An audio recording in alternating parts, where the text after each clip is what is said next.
기도하겠습니다. 여호와는 나의 빛이요 구원이십니다. 이 시간에 여호와의 이름으로 인하여 저희들이 한 자리에 모였습니다.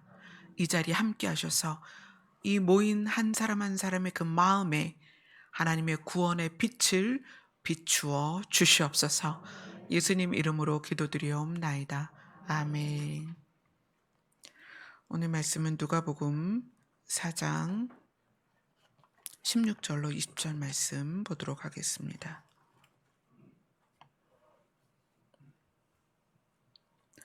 누가복음 4장 16절로 20절 말씀 같이 읽도록 하겠습니다. 시작. 예수께서 그 자라나신 곳 나사렛에 이르사 안식일에 늘 하시던 대로 회당에 들어가사 성경을 읽으려고 서심해 선지자 이사야의 글을 들이거늘 책을 펴서 이렇게 기록된 데를 찾으시니 곧 주의 성령이 내게 임하셨으니 이는 가난한 자에게 복음을 전하게 하시려고 내게 기름을 부으시고 나를 보내사 포로된 자에게 자유를 눈먼 자에게 다시 보게 함을 전파하며 눌린 자를 자유롭게 하고 주의 은혜의 해를 전파하게 하려 하심이라 하였더라. 책을 덮어 그 맡은 자에게 주시고 앉으시니 회당에 있는 자들이 다 주목하여 보더라. 아멘. 오늘 여러분이 다 주목하여서 하나님께서 우리에게 어떤 메시지를, 하나님께서 우리에게 어떤 말씀을, 하나님께서 우리에게 무엇을 말씀하려 하시는지를 여러분들이 주목하시고 그 의미가 여러분 안에 새겨졌으면 좋겠습니다. 오늘 이 본문을 가지고 지금 여러 줄을 나누고 있고 예수님께서 자기 자신을 소개할 때 나는 진리다 그렇게 말씀하시고 진리가 너희를 자유롭게 할 것이다 이렇게 말씀하셨어요. 그리고 이 말씀 오늘 본문 안에서도 진리신 예수님께서 내가 이 땅에 온 것은 자유롭게 하려고 왔다라는 이사야서의 말씀을 인용해서 자기의 사역을 설명하고 계세요. 그래서 이 복음은 우리를 자유케 하는 것인데 과연 우리는 신앙생활을 수십 년 하면서 이 자유를 맛보았는가? 또는 이 자유에 대한 개념이 내 안에 들어와 있어서 내가 자유를 누리고 있는가? 그래서 오늘 이 말씀이 또 지난주, 지지난주에서 연속해서 어쩌면 우리의 신앙의 근간, 우리의 기본, 신앙생활의 기본을 확인하고 점검하는 그런 과정인 것 같아요. 그래서 이것이 우리에게 만약에 잘못된 부분이 있다면 교정하고 시정하는 그런 시간들이 될 것입니다. 예수님이 말씀하시는 자유가 무엇일까? 예수님이 우리에게 자유를 주시려고 하신다면 우리는 자유하지 못하다는 거예요. 눌린 자를 자유롭게 하신다고 말씀하셨다면 우리는 어딘가에 눌려 있다는 거예요. 상처를 받고 있고 우리 마음이 산산이 부서져 있고 그래서 우리는 복음을 통해서 이런 부분들이 해결이 반드시 돼야 됩니다. 왜냐하면 그것을 약속하셨기 때문에 내가 눌린 자를 자유롭게 할 것이다. 포로된 자를 자유롭게 할 것이다. 그러면 우리가 예수 그리스도를 내 마음에 모셨다면 나는 자유를 지금 누리고 있어야 돼요. 그럼에도 불구하고 누리지 못하고 있다면 원인을 찾아야 되고 이유를 찾아야 되고 이제 우리가 자유케 돼야 되겠죠. 오늘은 자유의 복음 그리고 부제가 수치심이에요. 그동안 알아본 게 자유의 복음이 분노에 대해서 또 자유의 복음이 위로에 대해서 어떻게 다루고 있는가. 근데 오늘은 자유의 복음이 수치심에 대해서 어떻게 다루고 있는가 이거를 봅니다. 자, 창세기로 가보겠습니다. 창세기 3장입니다.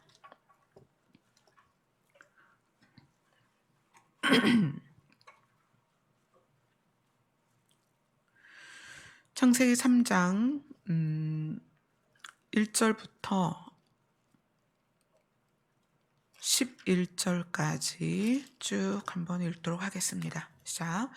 그런데 뱀은 여호와 하나님이 지으신 들짐승 중에 가장 간교하니라. 뱀이 여자에게 물어 이르되 하나님이 참으로 너희에게 동산 모든 나무의 열매를 먹지 말라 하시더냐. 여자가 뱀에게 말하되 동산 나무의 열매를 우리가 먹을 수 있으나 동산 중앙에 있는 나무의 열매는 하나님의 말씀에 너희는 먹지도 말고 만지지도 말라. 너희가 죽을까 하노라 하셨느니라. 뱀이 여자에게 이르되 너희가 결코 죽지 아니하리라. 너희가 이것을 먹는 날에는 너희 눈이 밝아져 하나님과 같이 되어 선악을 알 줄 하나님이 아심이라. 여자가 그 나무를 본즉 먹음직도 하고 보암직도 하고 지럽게 할 만큼 탐스럽기도 한 나무인지라. 여자가 그 열매를 따먹고 자기와 함께 있는 남편에게도 주매 그도 먹은지라. 이에 그들의 눈이 밝아져 자기들이 벗은 줄로 알고 무화과 나무 잎을 엮어 치마로 삼았더라. 그들이 그날 바람이 불 때 동산에 거니시는 여호와 하나님의 소리를 듣고 아담과 그의 아내가 여호와 하나님의 낯을 피하여 동산 나무 사이에 숨은지라. 여호와 하나님이 아담을 부르시며 그에게 이르시되 내가 어디 있느냐. 이르되 내가 동산에서 하나님의 소리를 듣고 내가 벗었으므로 두려워하여 숨었나이다. 이르시되 누가 너의 벗었음을 내게 알렸느냐. 내가 내게 먹지 말라 명한 그 나무의 열매를 내가 먹었느냐. 네. 우리가 너무나 많이 들었고 읽었고 잘 아는 부분이에요. 예수님께서 우리에게 자유를 말씀하실 때에는 우리가 이미 자유를 잃었다는 거예요. 우리가 자유를 잃는 순간이 여기에서 나오죠. 아담과 하와가 선악과를 먹음으로 해서 그들은 그들에게 있었던 자유를 잃었습니다. 그래서 하나님은 아담과 하와가 에덴에서 쫓겨나는 그 순간부터 우리에게 자유를 주고 싶으신 거예요. 자유를. 그래서 죄를 짓지 말아야 되는 것과 사망의 그늘에 있는 우리에게 사망의 그늘을 벗어나는 방법에 대해서 구약의 시대에는 율법으로 제시하셨지만 그것이 구약의 율법이 실패함으로 해서 하나님이 자기 스스로 이 땅에 오심으로 해서 우리를 자유케 하셨습니다. 근데 우리는 그 자유를 잃었다는 것을 인식하지 못하면 복음에 제대로 접근이 안 돼요. 그래서 지난주나 지지난주 그래서 분노와 위로에 대해서 배웠습니다. 오늘은 뭐에 대해서 이야기를 나눌 거냐면 5절에 보면 뱀이 이렇게 얘기를 해요. 하와에게 이야기를 하는 거예요. 너희가 그것을 먹는 날에는 너희 눈이 밝아져 하나님과 같이 되어 선악을 알 줄을 하나님이 아심이라. 눈이 밝아진다 이렇게 표현을 해요. 눈이 밝아진다. 근데 이 눈이 밝아진다라는 표현이 우리의 개념으로는 뭔가 상황이 더 좋아지는 거로 느껴지죠. 눈이 밝아진다 그러면 좀 어두웠었는데 밝아지는 거니까 긍정적인 개념이잖아요. 그러니까 하와가 그 말을 듣고 그 말을 가지고 선악과를 보니까 그 선악과의 모습이 먹음직하고 지혜롭게 할 만큼 탐스러워서 선악과를 먹고 싶은 마음이 드는 거예요. 그리고 선악과를 먹었더니 7절에 보니까 그들의 눈이 밝아졌다 이렇게 표현이 돼요. 그럼 좋아진 것처럼 보이죠. 그런데 이 눈이 밝아졌다는 것은 사단이 그들의 마음을 유혹하고 미혹하기 위해서 쓴 표현이에요. 사실 이 눈이 밝아졌다는 것이 다른 성경에서는 어떻게 쓰이냐면 눈을 떴다 이렇게 표현이 돼요. 눈을 떴다. 그러면 눈이 밝아진 거랑 눈을 떴다라는 거는 어떤 의미냐? 눈이 밝아졌다라는 것은 하와가 듣기에 우리의 상태가 좀 더 좋아진다는 개념으로 받아들이는 거예요. 그게 미혹된 거죠. 사실 이거는 눈을 떴다라는 표현인데 눈을 떴다는 게 어떤 의미냐면 악에 대하여 눈을 떴다는 거예요. 자, 아담과 하와는 악에 대하여 모르던 존재입니다. 그죠? 하나님께서 자기의 형상대로 만들었기 때문에 선한 존재라는 거예요. 그런데 하나님은 악에 대하여 아는 분이에요. 창조주이기 때문에 신이시고 스스로 계신 분이기 때문에 그분에게는 악이 무엇인지 아세요. 그러나 자기 자신이 자기 자신을 다스릴 수 있기 때문에 신이시기 때문에 악을 알지만 악을 취하거나 악을 알지만 악을 사용하지 않는 분이에요. 그런데 사람은 피조물이고 연약하기 때문에 악에 대하여 눈을 뜨면 사람이 악을 선택할 걸 아신단 말이에요. 그래서 하나님이 아담에게 내가 동산 중앙에 선과 악을 아는 열매가 나는 나무가 있는데 요거를 너희는 먹지 마라 이렇게 말씀을 하세요. 사람은 악에 대하여 눈을 뜨면 그 악을 선택하는 연약함이 있단 말이에요. 그럼 하나님이 선악을 안 만들면 되잖아요. 우리 그렇게 의문을 갖죠. 왜 그걸 만들어 놓고 그런 일이 생기게 하시냐고.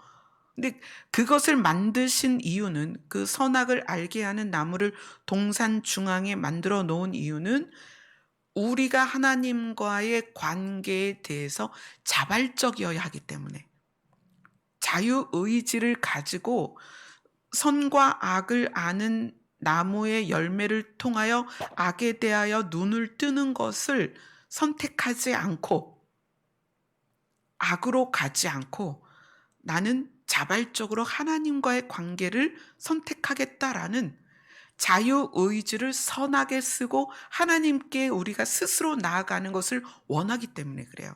하나님이 우리를 로봇으로 만든 게 아니에요. 음식점에 가면 요즘 서빙을 누가 해요? 로봇가 하죠.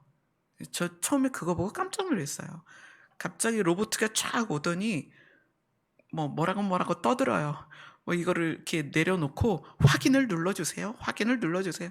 막 그렇게 해요. 근데 얘가 테이블과 테이블 사이사이를 얼마나 잘 지나다닐지 몰라요. 왜 그럴까요? 센서가 있어서 테이블에 부닥치지 않고 그 사이사이를 잘 빠져나가서 그 주방 앞으로 가요. 그리고 어떤 테이블에 또 전달할 게 있으면 그쪽에서 입력한 대로 테이블을 다 지나서 원하는 테이블까지 가요. 프로그램에 의해서, 센서에 의해서 부닥치지 않고 간단 말이에요. 얘는 자발성이 없어요. 자기가 원하는 데 가는 게 아니에요. 주인이 입력하는 대로 가는 거예요. 하나님은 사람을 그렇게 입력하고 만들어 놓은 상태로 로봇처럼 움직이는 걸 원하지 않는다는 거예요. 관계는 자발성이에요. 그죠? 만약에 어떤 사람이 자기가 좋아하는 사람을 집에다 가두어 놓고 묶어 놓고 내가 너를 좋아하니까 너는 여기서 꼼짝 말고 있어. 그리고 묶어 놓고 그 집에서 함께 지내면 이게 사랑인가요? 그렇지 않잖아요. 사랑의 관계는 자발적이어야 돼요. 그래서 하나님께서 동산 중앙에 선과 악을 아는 열매가 달리는 나무를 만들어 놓고 너는 이걸 먹으면 악에 대하여 눈을 뜨게 되니까 이건 먹지 마. 악에 대하여 눈을 뜨면 어떻게 된다? 악을 취하게 되고 악을 취하면 사망에 이른다. 그리고 그것을 선택하는 순간에 하나님과의 관계가 깨진다. 이걸 충분히 하나님이 설명을 해 주셨을 거예요. 그런데 오늘 뱀은 사람에게 다가와서 악에 대하여 눈을 뜬다 이렇게 표현하지 않았습니다. 너희의 눈이 밝아질 거다 이렇게 얘기해요. 그럼 그 이야기가 마치 내가 뭔가 부족한 게 있는 것 같은, 그래서 한 단계 더 업그레이드 돼야 될 것 같은, 그래서 그 시각으로 선악과를 보니까 어떻다? 먹음직하고 보암직한데 어떻다? 지혜롭게 할 만큼 탐스럽다. 이렇게 느껴지는 거예요. 그래서 그것을 먹었더니 그들의 눈이 밝아졌다. 7절에 그렇게 표현돼요. 그들의 눈이 밝아졌다. 뭐다? 악에 대하여 눈을 떴다는 거예요. 악에 대하여 눈을 떴다. 그런데 악에 대하여 눈을 뜨고 나니까 가장 먼저 느껴진 게 뭐냐면 자기들이 벗은 줄을 알았다는 거예요. 악에 대하여 눈을 떴을 때 가장 먼저 다가온 게 수치심이라는 거예요. 그 수치심은 뭘 얘기하는 거냐면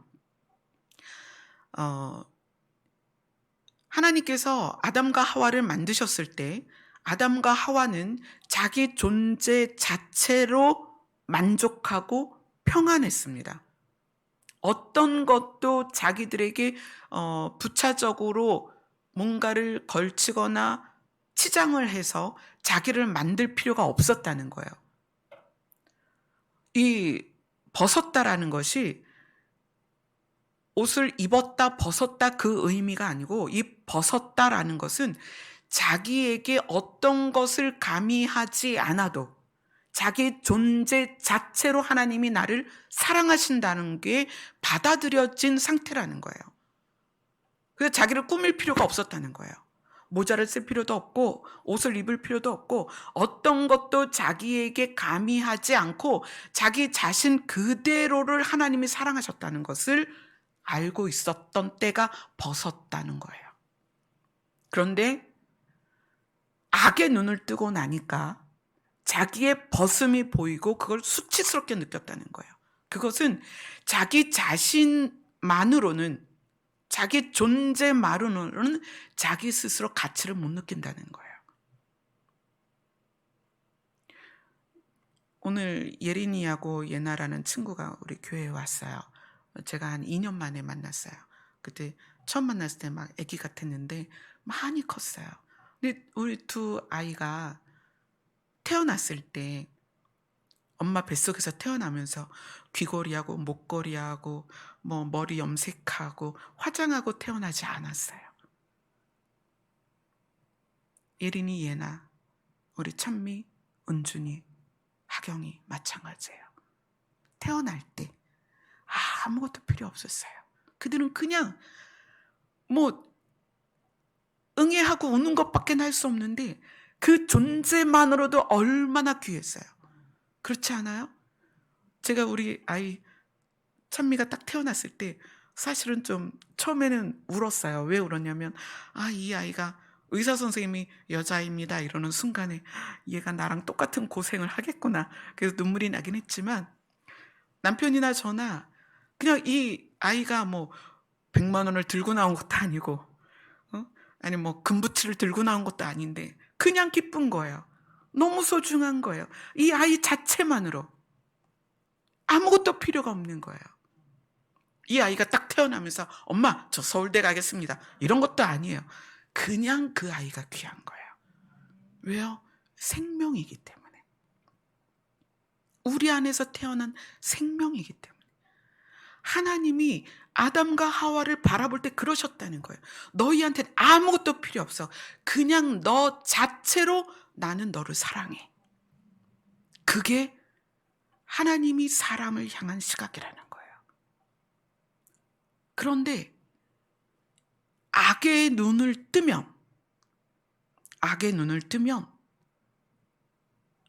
바로 수치심을 느끼는 거예요. 뭐라고요? 자기들이 벗은 줄을 알았다. 뭔가 필요한 거예요. 자기를 위해서.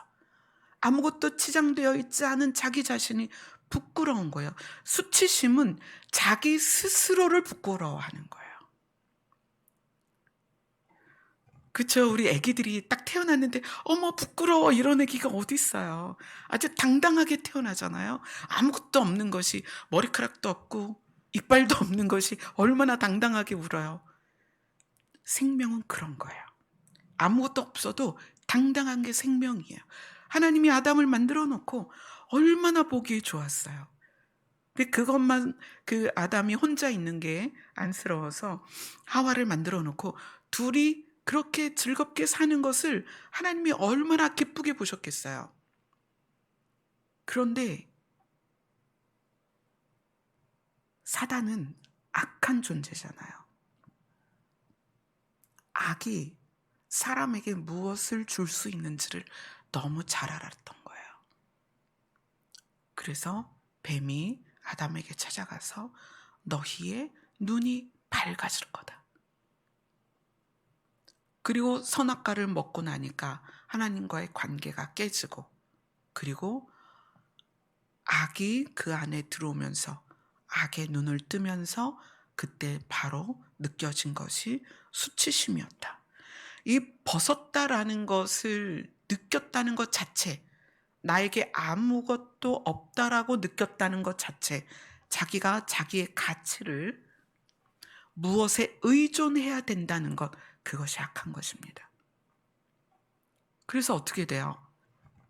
사람들은 이때부터 무엇인가 소유하고 가지려고 하고 자기를 꾸미려고 하고 자기를 뭔가로 덮어서 자기를 드러내려고 하는 그 심리가 시작이 됐다는 거예요. 이제 선악과 이후로 하나님은 아담에게 벗은 것을 가리기 위해서 이제 아담 스스로는 나뭇잎, 무화과 나무잎을 엮어서 치마로 만들었지만 그게 햇빛에 의해 말라버리니까 하나님께서는 가죽 옷을 입히십니다. 이 입는다라는 것은 자기의 수치를 또 가리기 위해서 뭔가 필요하다는 것, 자기의 가치를 높이기 위한 것이 필요하다는 거예요. 그게 이제 인식이 된 거죠. 악이 우리에게 들어오면서 우리는 인식의 오류가 생겼습니다. 굉장히 중요한 부분이에요. 인식의 오류. 잘못 프로그램이 엉켜버렸다는 거예요. 이 오류라는 것은 컴퓨터 프로그램으로 따지면 컴퓨터 프로그램이 다 엉켜버린 거예요. 잘못된 거예요. 그래서 어떤 것을 집어넣어도 잘못된 그 답이 나오는 거죠. 우리는 이제 인식의 오류가 생긴 거예요. 선악과를 먹으면서 악의 눈을 뜨면서 하나님과 관계가 분리되면서 우리에게는 이제 오류가 생겼어요. 그래서 이 오류가 우리가 삶에서 어떻게 작동이 되냐면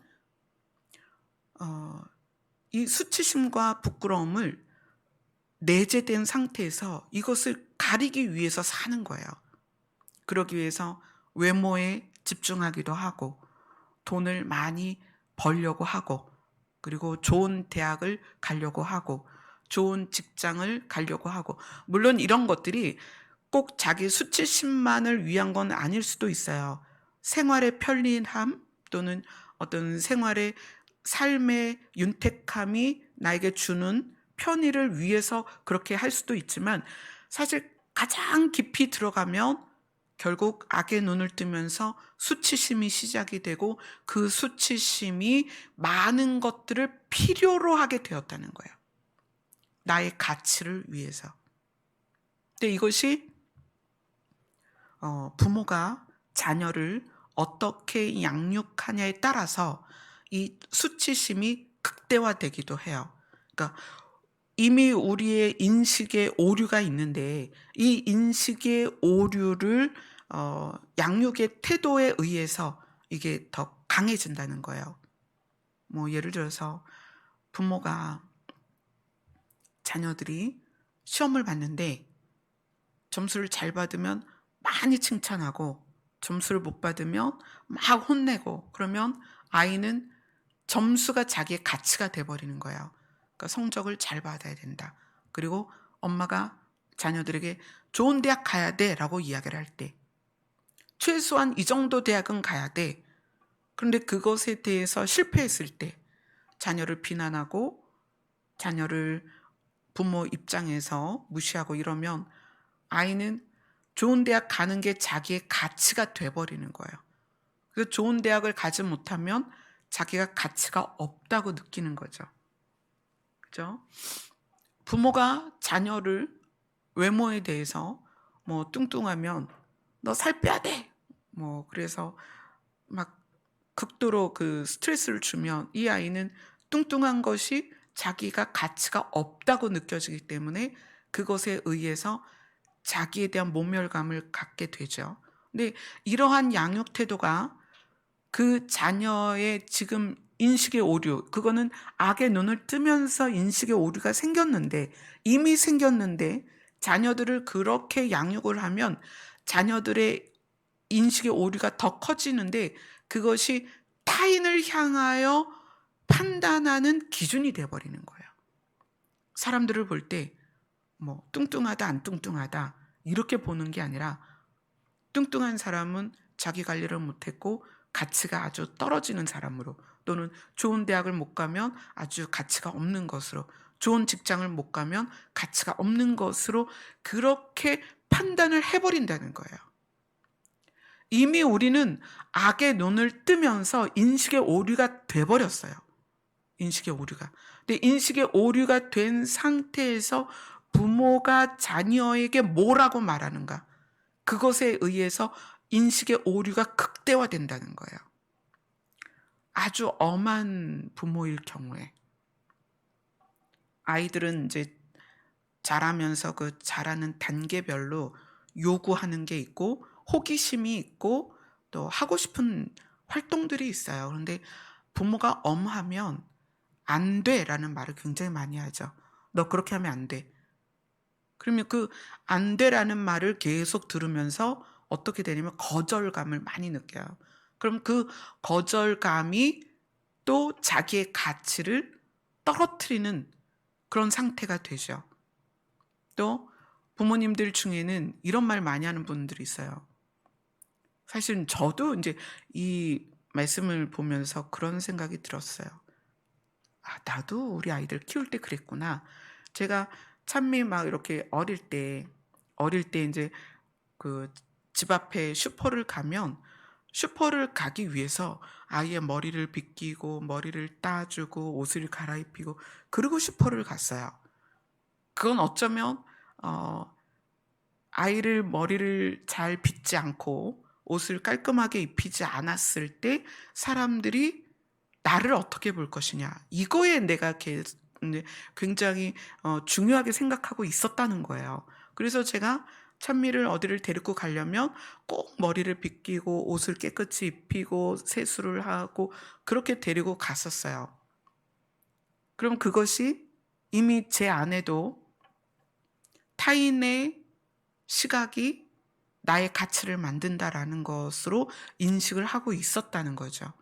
그래서 부모님들이 이제 자녀들에게 "너 이렇게 행동하면 남들이 너를 어떻게 생각할까?" 막 이렇게 표현하는 것들, 어 "누가 보면 어떡하니?" 이렇게 표현하는 것들이 이미 인식의 오류에 사로잡힌 우리가 그것에 의해서 생각하고 평가하는 것이 길들여져 있고 익숙해져 있다는 거예요. 여러분들도 곰곰이 생각해 보면 부모가 나를 대하는 것에 의해서 내가 나를 그렇게 생각하고 평가하고 있었고, 또 내가 자녀를 또 그렇게 대하고 있었고, 그 자녀가 나로 인해서 그런 인식의 오류가 극대화되고 있었다는 거죠. 제가 어떤 아이랑 대화를 하면서 그런 얘기를 했어요. 자기는 자기를 쓰레기라고 생각한다. 그래요. 그래서 "아니 왜 너는 너 자신을 쓰레기라고 생각하니?" 그랬더니 엄마가 자기에게 표현을 할 때 그런 말들을 많이 했다는 거예요. 그래서 제가 그 아이한테 그랬어요. 그 아이가 그런 이야기를 저랑 주고받을 때가 고3 때였어요. 그래서 제가 뭐라고 얘기했냐면 "너는 지금 너를 만들어 가고 있는 나이야. 너는 지금 만들어져 가고 있어. 그래서 남들이 너에 대하여 뭐라고 말하든지 그것을 절대로 너라고 받아들이면 안 돼. 그리고 너는 너 자체로 귀한 거야. 남들이 너에게 뭐라고 말하는 것은 그들의 시각이야. 이건 너가 아니야. 그들이 너에게 말하는 것을 받아들이지 마. 너는 너 자체로 중요하고 너 자체로 소중하고 너는 너 자체로 귀해. 그리고 너는 지금 ing 진행형이야. 만들어져 가고 있어. 너는 얼마나 귀한 사람인데." 그래서 고3, 그 아이가 고3 때 저하고 나눈 대화예요. 우리는 얼마나 내 앞에 있는 사람을 인식의 오류로 망가진 인식을 가지고 판단하고 있는지 정말 많이 이제까지 그래왔다는 거예요. 저는 특별히 여러분이 자녀를 대하는 자세나 태도에서 이 부분이 반드시 바뀌어야 된다고 생각해요. 찬미가 너무 많이 아플 때, 침대에 누워있을 때, 그때 찬미는 먹지도 않고 자지도 않고 씻지도 않고 굉장히 상태가 안 좋은 상태였어요. 근데 그때 하나님께서 그렇게 말씀하셨어요.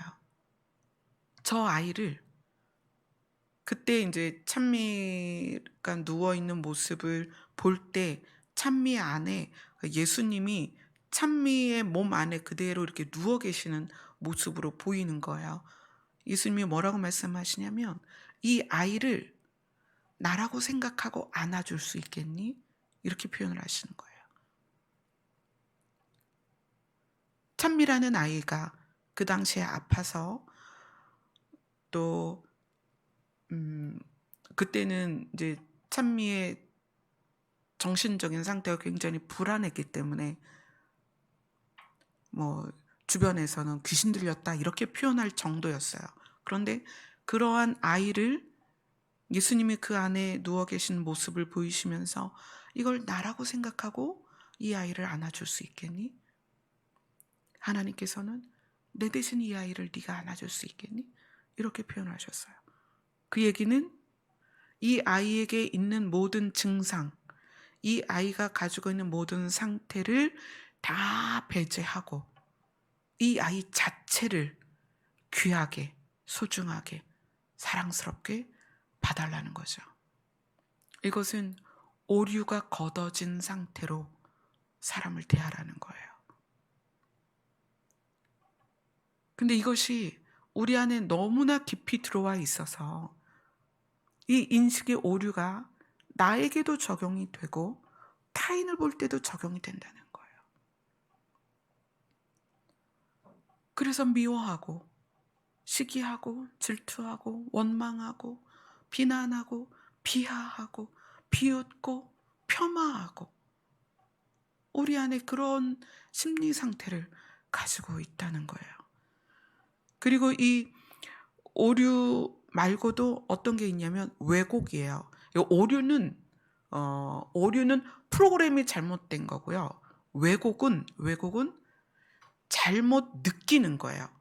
그러니까 이런 거죠. 이제 가끔 이런 신문 기사가 나요. 어떤 사람이 지나가는 행인을 칼로 찔러서 죽이거나 아니면은 때렸어요. 그래서 경찰이 잡아왔어. 잡아서 너 이 사람을 왜 때렸니? 라고 물어봤을 때 저 사람이 나를 쳐다볼 때 비웃는 것 같았다. 뭐 이렇게 표현하죠. 저 사람이 나를 노려봤다. 또 저 사람들이 나에 대해서 험담을 했다. 이렇게 얘기를 하는 거예요. 그래서 그 사람한테 물어보면 아니다. 나는 그렇게 쳐다보지 않았다. 그냥 지나가고 있었다. 근데 눈이 마주쳤다. 근데 이 사람이 왜곡이 된 거야. 뭐의 왜곡? 감정이 왜곡이 돼 있는 거예요. 그래서 저 사람이 나를 비웃는 것 같고, 저 사람이 나를 흘겨보는 것 같고, 저 사람들이 모여서 나를 험담하는 것 같고, 이게 뭐예요? 감정의 왜곡이에요. 우리의 인식이 오류가 일어난 상태에서 감정의 왜곡이 생기는 거예요. 잘못 느끼는 거예요. 대표적으로 아담과 하와가 그랬죠. 자기가 벗은 줄을 알고 수치심을 느끼고 무화과 나무 잎으로 엮고 어떻게 해요? 하나님의 낯을 피해서 나무 사이에 숨습니다. 그래서 하나님이 너 왜 그랬니? 그랬더니 그들이 이 왜곡이 분명히 자기가 그걸 보고 먹음직하고 보암직하고 지혜롭게 할 것 같아서 먹었음에도 불구하고 그 자기의 행동을 탓을 하죠. 아담은 하와 탓을 하고 하와는 뱀 탓을 하고 자기의 자유의지를 자기가 쓴 것임에도 불구하고 남 탓을 한단 말이에요. 그 악이 우리 안에서 악에 대해서 눈을 뜨게 되면 자기가 한 행동에 대해서도 타인에 의하여 그렇게 행동했다고 오류를 일으키는 거예요. 이건 왜곡된 거예요, 왜곡. 감정의 왜곡. 근데 일상에서 정말 많은 부분이 우리가 왜곡되어 느껴집니다. 예수님이 오셔서 내가 너희를 자유케 하리라 라고 말씀하시는 것은 인식의 오류와 감정의 왜곡을 바로잡겠다는 거예요. 그리고 그것이 되면 이제 우리가 자유케 됩니다. 정말 많은 부분에서 자유케 됩니다. 로마서로 가겠습니다.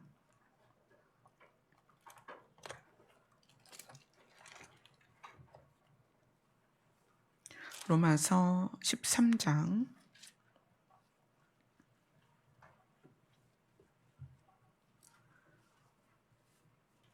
8절부터 14절까지입니다. 같이 읽겠습니다. 시작. 피차 사랑의 빛 외에는 아무에게든지 아무 빛도 지지 말라. 남을 사랑하는 자는 율법을 다 이루었느니라. 간음하지 말라, 살인하지 말라, 도둑질하지 말라, 탐내지 말라 한 것과 그 외에 다른 계명이 있을지라도 내 이웃을 내 자신과 같이 사랑하라 하신 그 말씀 가운데 다 들었느니라. 사랑은 이웃에게 악을 행하지 아니하나니 그러므로 사랑은 율법의 완성이니라. 또한 너희가 이 시기를 알거니와 자다가 깰 때가 벌써 되었으니 이는 이제 우리의 구원이 처음 믿을 때보다 가까웠음이라. 밤이 깊고 낮이 가까웠으니 그러므로 우리가 어둠의 일을 벗고 빛의 갑옷을 입자. 낮에와 같이 단정히 행하고 방탕하거나 술 취하지 말며 음란하거나 호색하지 말며 다투거나 시기하지 말고 오직 주 예수로 그리스도로 옷을 입고 정력을 위하여 육신의 일을 도모하지 말라. 아멘. 사랑은 율법의 완성이다. 사랑의 빛 외에는 지지 말아라. 사랑은 율법의 완성이다. 자, 이제 우리는 우리의 인식의 오류를 바로 잡아야 돼요. 인식의 오류를 바로 잡아야 된다. 그래야 우리가 자유케 되는데 예수님이 우리의 인식의 오류를 바로 잡기 위해서 오셨습니다. 오셔서 자기의 생명을 내어주시면서 뭐를 확증하셨냐면 사랑을 확증하셨어요. 사랑을. 그리고 그 사랑이 뭐다? 율법의 완성이다. 그러면 그 사랑이 어떻게 우리의 인식의 오류를 바로잡느냐? 인식의 오류를 바로잡는 것이 어떻게 사랑이냐? 자, 그것에 대해서 11절에서 14절을 보면 예수님이 뭐라고 말씀하시냐면 예수 그리스도로 옷을 입어라. 그것이 빛의 갑옷이다. 빛의 갑옷, 예수 그리스도로 옷을 입는 것이 무엇이냐면 우리의 수치를 가리는 것인데 우리가 예수 그리스도로 옷을 입으면 더 이상 우리를 위하여 아무것도 필요가 없다는 거예요. 이제까지 우리는 인식의 오류로 인해서 많은 것이 필요했습니다. 예뻐야 되고 날씬해야 되고 좋은 옷을 입어야 되고 좋은 집에서 살아야 되고 좋은 차가 필요하고 남들이 나를 알아줘야 되고 내가 유명해져야 되고 또 좋은 직업을 통해서 내가 좀 권위가 있어야 되고 높은 자리에 있어야 되고 이런 것들이 전부 악의 눈을 떠서 수치심이 내 안에 들어온 상태에서 이 수치심을 가리는 것이 이러한 방법이라고 생각했던 거예요. 이게 인식의 오류예요. 그런데 예수님이 오셔서 내가 너희의 옷이 되어줄게. 나로 옷을 입으면, 예수 그리스도로 옷을 입으면 우리는 우리 자신 그대로 우리가 공부를 못해도 키가 작아도 힘이 없어도 가난해도 못 배웠어도 아무 상관없이 우리는 그 자체로 존귀하다는 거예요. 아멘. 그리스도로 옷을 입는 것은 우리의 수치를 완전히 가려주시겠다는 거예요. 그리고 하나님께서 우리를 보실 때 태초에 하나님이 아담을 보셨던 그 시각, 하나님이 우리를 향한 그 시각이 완전히 회복된다는 거예요. 이것이 우리 안에 정말 깊이 자리매김되면 그 다음부터는요, 우리가 탐심이 우상숭배라고 말하잖아요. 그 탐심이 왜 생기겠어요? 나의 수치를 가리기 위한 조건들을 추구하는 게 탐심이에요. 이게 근데 사람마다 다 달라요. 자기의 수치를 가리는 그 재료가 다르다는 얘기예요. 어떤 사람은 외모일 수 있고, 어떤 사람은 자기 이름이 유명해지는 거일 수 있고, 어떤 사람은 그게 물질일 수 있고, 어떤 사람은 직업일 수 있어요. 자기의 수치를 가리는 방법은 굉장히 사람마다 다 다양하죠. 환경에 의해서 만들어지니까.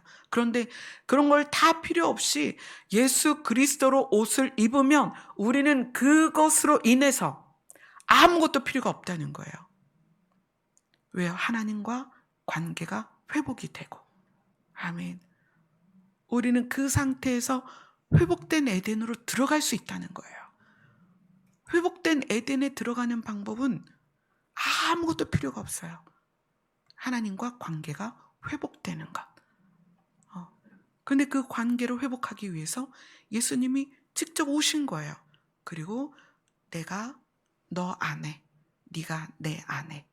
우리가 예수님 안에 들어가면, 우리가 예수님 안에 들어간 것으로 예수님의 옷을 입은 거죠. 우리가 예수님 안에 들어갔으니까 예수님이 우리를 덮으셔서 우리가 예수님으로 옷을 입은 거예요. 그것으로 완벽해지는 거예요, 우리는. 이제 더 이상 필요 없어요. 단지 학생이니까 공부를 열심히 하고, 아버지니까 열심히 벌어서 자녀를 부양하고 가족을 부양하는 거죠.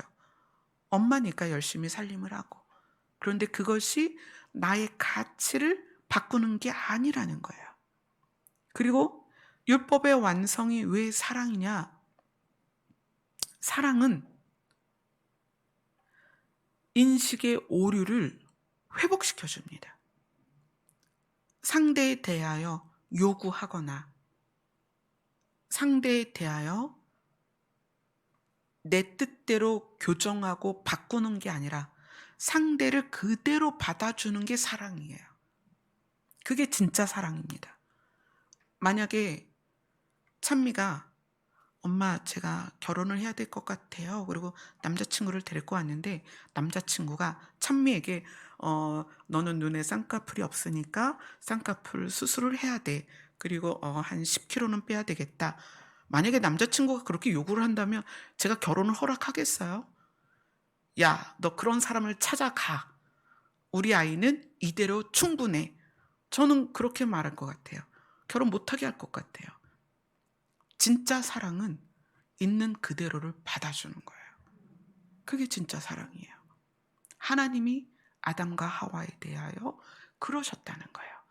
있는 모습 그대로 사랑하셨고 아담과 하와가 악의 눈을 뜨기 전에는 자기 자신 그대로 하나님께 나아갔다는 거예요.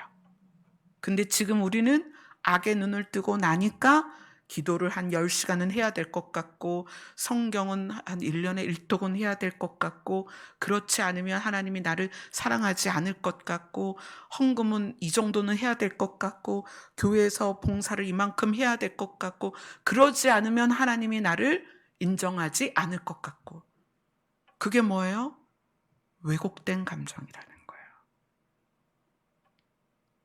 인식의 오류에서부터 시작된 왜곡된 감정들이에요. 예수님께서는 그러한 우리를 사랑하셔서 나로 옷을 입으며 예수 그리스도로 옷을 입으면 너희는 완벽해. 다른 건 아무것도 필요가 없어. 그 상태로 나의 나라로 가자. 아멘. 저는 이것을 통해서, 이 말씀을 통해서 여러분들의 인식이 바로 잡아졌으면 좋겠어요. 그렇게 되고 나면 타인에 대하여 누구를 만나든 문제가 되지 않습니다. 저는 상담을 많이 하다 보니까 상담을 오시는 분들이 각각의 문제가 가정에 또는 본인의 문제들이 많아요. 그런데 제가 만약에 어 극대화된 인식의 오류를 가지고 타인을 대한다면 제가 상담을 바로 할 수가 없죠. 속으로 '아 얘는 왜 이러냐? 이 사람은 왜 이러냐?' 막 이렇게 판단을 할 거 아니에요. 그러면 그 상담이 지속이 되기가 어렵죠. 어떤 전화는 피하게 될 거고, 누가 찾아오면 없는 척할 거고 도망가고 그럴 거예요. 여러분 자신이 관계에서 문제가 해결되려면 오류가 바로잡아져야 돼요. 그러면 일단 여러분의 자녀가 세상이 요구하는 기준에 못 미쳐도 그 자녀를 사랑할 수 있어요. 저는 여러분이 가정 안에서 가족을 대할 때, 그것이 부모를 대할 때, 아내나 남편을 대할 때, 자기 자녀를 대할 때 자유케 되었으면 좋겠어요. 세상이 요구하는 기준으로 자녀를 대하는 것이 아니라 하나님이 우리를 대하는 기준, 그것으로 대하셨으면 좋겠어요. 그러면 나 자신부터 가족 모두가 자유케 됩니다. 회복이 돼요. 저는 찬미가 아프기 전하고 그 후하고 제 자신이 굉장히 많이 달라졌어요. 저는 찬미가 아프기 전에는, 물론 이제 찬미가 워낙 공부를 잘했고 또 여러 가지 능력이 많아요. 그러다 보니까 그 기대치라는 게 있잖아요. 찬미가 초등학교 때, 중학교 때, 고등학교 때, 대학교 때 어떠했는지 알기 때문에 찬미에 대한 기대치가 있었어요. 그래서 그 기대치가 저도 모르게 이렇게 요구되어지는 그런 부분이 있었어요. 근데 찬미가 아프면서 벌써 7년이거든요. 내년이면 7년이에요. 그 7년의 기간을 지나면서 저 자신이 인식의 오류를 바로잡기 시작한 거예요. 그 전에, 찬미가 아프기 전에는 저 자신도 이래야 될 것 같고, 이렇게 해야 될 것 같고, 남들이 이렇게 평가할 것 같고, 하나님도 이렇게 보실 것 같고, 그래서 제가 그런 열등감이 굉장히 많았거든요. 사역에 대한 열등감도 많았고, 저의 제 자신이 이제 부족한 게 너무 많다 보니까 그런 거에 대한 열등감도 굉장히 많았어요. 그런데 그런 것들을 벗어나기 시작했어요. 그래서 지금은 저 자신이 저희 아이들에게 요구하는 게 없어요. 그냥 그 아이들 자체, 찬미 찬주 그 자체만으로도 너무 귀하기 때문에. 근데 신기한 거는 그러한 상태가 되니까 아이들이 하나님을 향해 나아가는 거예요. 너무 신기해요. 며칠 전에도 명절 때 3일간, 월화수 3일간 아이들하고 충분히 매일매일 시간을 가졌어요. 상담 전화가 왔을 때 정중히 제가 아이들하고 있습니다. 다음에 전화를 드릴게요. 그렇게 하고 3일간 아이들하고 있었는데 작은 아이가 같이 예배를 안 드리는 그 아이도 삼마 성도잖아요. 큰 아이는 열린 하늘문 성도인데 작은 아이는 삼마 성도예요. 그 삼마 성도는 집에 가야 볼 수 있어요. 교회를 안 오니까. 집에 가면 이제 대화를 하는데 그 삼마 성도 작은 아이가 마지막 때에 대해서 완전히 열려 있는 거예요. 그게 너무 신기했어요. 제가 성경을 봐라, 주님 곧 오신다, 주님께서 오시면 우리 들림 받아야 된다, 이런 거를 얘기를 안 했어요, 한 번도. 근데 이 아이가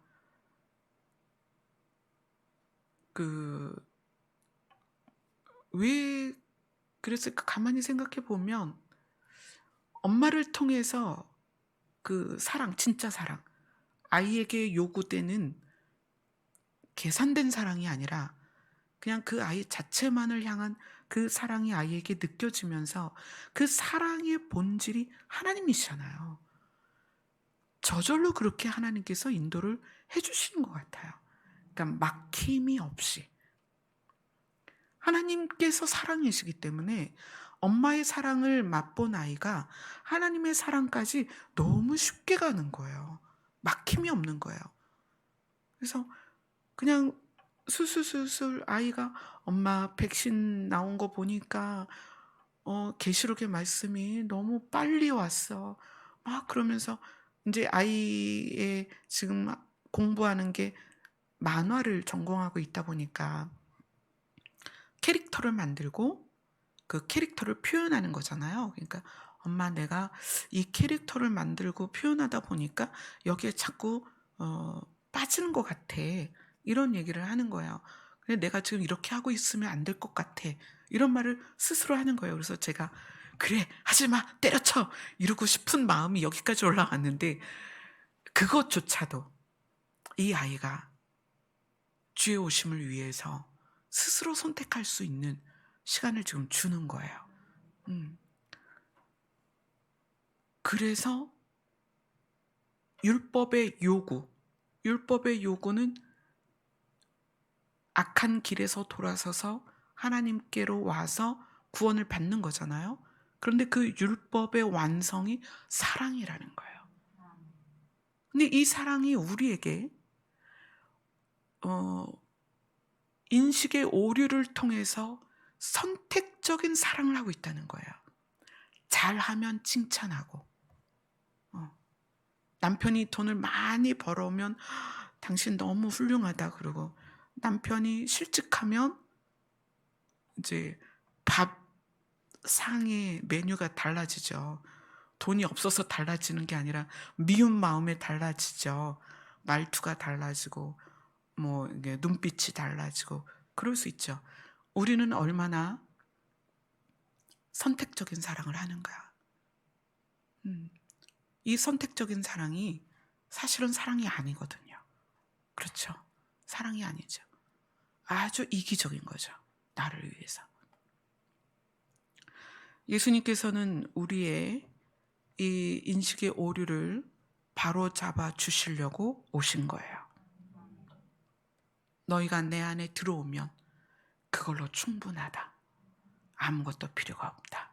너희가 내 안에 들어오면 나는 너희들을 나의 나라로 데려갈 것이다. 그것이 회복된 에덴이다. 그래서 구원의 조건은 믿음뿐입니다. 아멘. 구원이 너무 쉽나요? 아니요. 그분만 믿는 것은 쉽지 않아요. 왜냐하면 우리의 인식이 오류로 망가져 있어서 이것도 필요하고 저것도 필요할 것 같이 느끼기 때문에 오직 예수만 믿는 그것이 쉽지 않다는 거예요. 예수님 한 분으로 충분합니다. 아멘. 우리 자신도 예수님 한 분으로 충분하고 예수님 믿는 것으로 모든 사람이 충분합니다. 그래서 그것이 내 안에 들어와 버리면 지체들을 대할 때 쟤는 왜 저럴까? 쟤는 왜 그럴까? 그러지 않는다는 거예요. 무리를 지어서 누구를 따돌리거나 누구를 피하거나 폄하하거나 비난하거나 하지 않습니다. 누가 담배를 못 끊고 누가 술을 못 끊고 누가 좀 배움이 짧고 누가 좀 교양이 없고 그래도 그가 믿는다는 것 하나만으로도 우리 공동체는 충분히 그를 사랑할 수 있어야 된다는 거예요. 아멘. 저희 주보에 헌금 얼마 한다 이런 거 안 쓰잖아요. 저는 교회에서 직분 주는 것도 하지 않습니다. 왜요? 그런 것이 우리 인식의 오류를 극대화시킵니다. 헌금을 많이 하고 뭔가 봉사를 많이 하고 어떤 직분을 받고 그래서 뭐가 되고, 이것이 우리의 인식의 오류를 자극한단 말이에요. 그래서 그렇게 해야 될 것 같고 그래야 하나님이 기뻐하실 것 같고, 그렇지 않습니다. 우리는 예수 그리스도 한 분으로 충분합니다. 아멘. 아멘. 기도하겠습니다.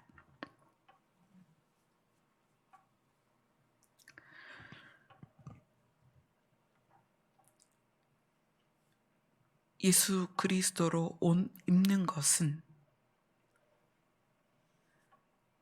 우리의 수치를 예수님만이 가릴 수 있다는 것입니다. 우리는 예수님 한 분으로 충분합니다. 나 자신도 그렇고 타인도 그렇고 예수님 한 분으로 충분합니다. 이것이 우리 안에 깊이 들어와서 나 자신을 향하여서도 나 자신이 수치스럽게 생각하지 않고 우리의 가족이나 공동체 지체들을 대하여도 예수 그리스도로 충분하게 우리가 바라볼 수 있는 그 마음이 회복되게 하여 주시옵소서. 예수님 이름으로 기도드립니다. 아멘. 자기의 복음으로 우리의 수치를 가려주시는 선한 능력을 노래하겠습니다.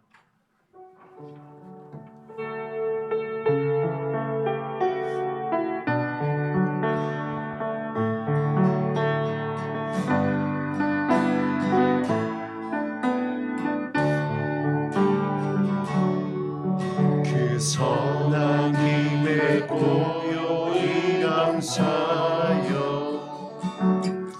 그 놀라운 평화를 누리며 나 그대들과 함께 걸어가네. 나 그대들과 아내를 여네. 지나간 너무 어둠의 날들이 무겁게 내 영혼 짓눌러도 오 주여 우릴 외면치 마시고 약속의 구원을 이루소서. 그 선한 힘이 우릴 감싸시니 믿음으로 일어나길 기대하네. 주 언제나 우리와 함께 계셔. 하루 또 하루가 늘 새로워. 주께서 밝히신 작은 촛불이 어둠을 헤치고 타오르네.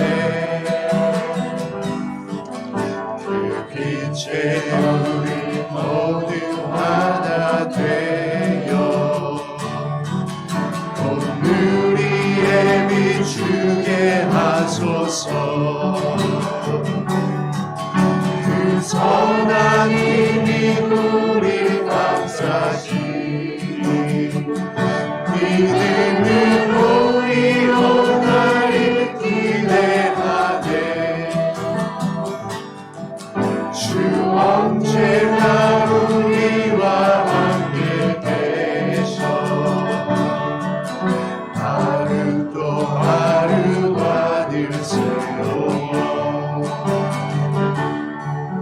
이 고요함이 깊이 번져갈 때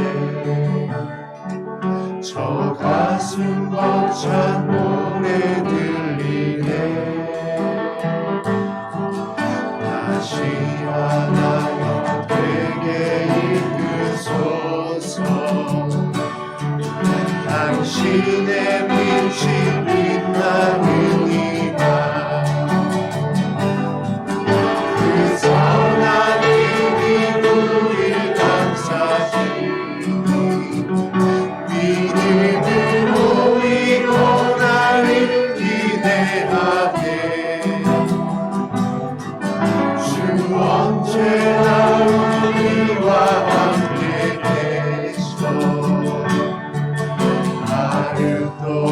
다시 한번 그 선한 힘으로 우리를 감싸소서. 그 선한 힘에 그 선한 힘 우리를 감싸시니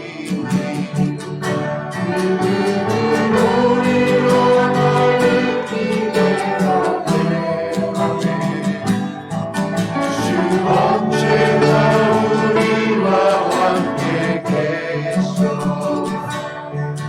하늘도 하루가 새고 이 고요함이 깊이 번져갑니다. 이 고요함이 깊이 번져갈 때 저 가슴 벅찬 노래 들리네.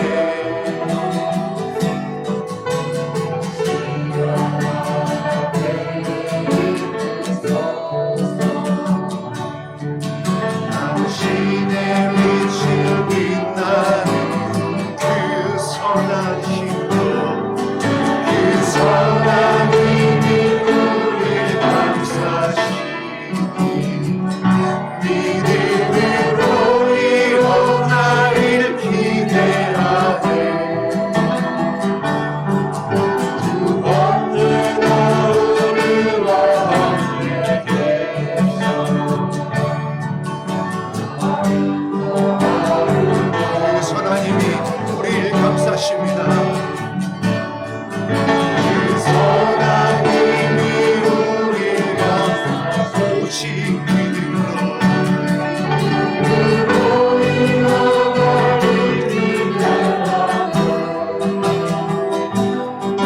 주 언제나 우리와 함께 계셔.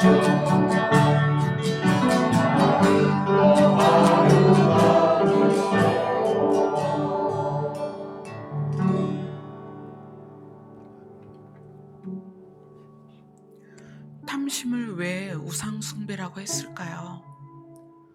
우리는 나 자체로 충분하고 나의 가치만으로도 하나님께 나아갈 수 있고 예수 그리스도로 옷 입는 것으로 우리는 완벽합니다. 그런데 그것에 만족하지 않고 다른 것을 추구하는 게 탐심이고요. 그래서 그것이 우상숭배라고 말하는 거예요. 여러분 자신이, 여러분 아무것도 없는 그 여러분 자신이 하나님이 가장 사랑하는 존재라는 것을 여러분이 아셨으면 좋겠습니다. 왜 제가 여러분들에게 하나님 앞에 앉으라고 하는가? 하나님은 다른 게 필요 없어요. 여러분 자신이 너무나 소중하기 때문에 여러분 자신을 원하신다는 거예요. 그래서 오늘도 1시간 동안 주님 앞에서 그 주님의 사랑을 충분히 받는 그런 시간이 되었으면 좋겠습니다. 기도하겠습니다.